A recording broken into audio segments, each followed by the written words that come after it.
Now remember, I don't want you talking to him unless I'm around, you hear? Yes, Dad. I'm serious. Now tuck in your shirt, he's here. The front door swung open and there stood Uncle Tommy, drenched in sweat from a day's work in the summer heat. "It's a scorcher out there, ain't it?" he said, putting his bag on the floor and untying his boots. "I appreciate you letting me crash for the night." "Just so long as you're gone in the morning," my dad replied coldly. "Of course." "Now," Uncle Tommy said, turning to me and lowering himself to a knee. "Where's my hug at? Been a while since I seen you last." I took a couple steps toward him and leaned in for a hug. His tight embrace made me uncomfortable, and I let out a light whimper. "Don't you know it's 100 degrees out there?" he asked, tugging at my long sleeves. "I haven't been outside today," I recited to him.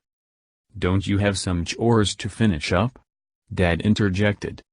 I knew that was my cue to leave, so I shuffled off to my room. Later that night I lay in bed, tossing and turning, unable to be comfortable, when I heard the thud of footsteps in the hallway outside my bedroom. After several long seconds of silence, the door opened quietly, the dark silhouette of a man entered the room, and the door closed again.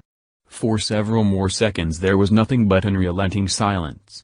I might have thought I had dreamed it all if it weren't for the sound of a hushed breath being carefully released. I could feel him getting nearer.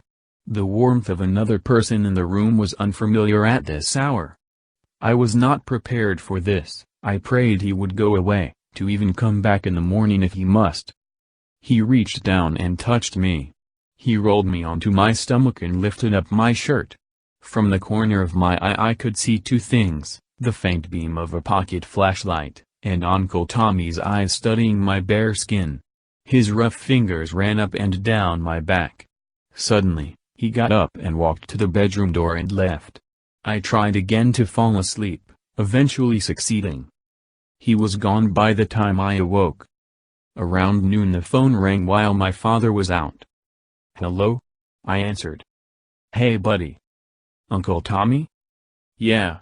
Your dad around?" "No sir. Went to the store." "Good," he said, his voice a bit shaky. He was silent for a moment. "I'm calling about last night. I don't know if you were awake or not." "I was." "Well, then I'll just get right to it. I've got a question for you, and I need for you to be honest with me. Can you do that?" "Yes, sir." "How'd you get all of them bruises?"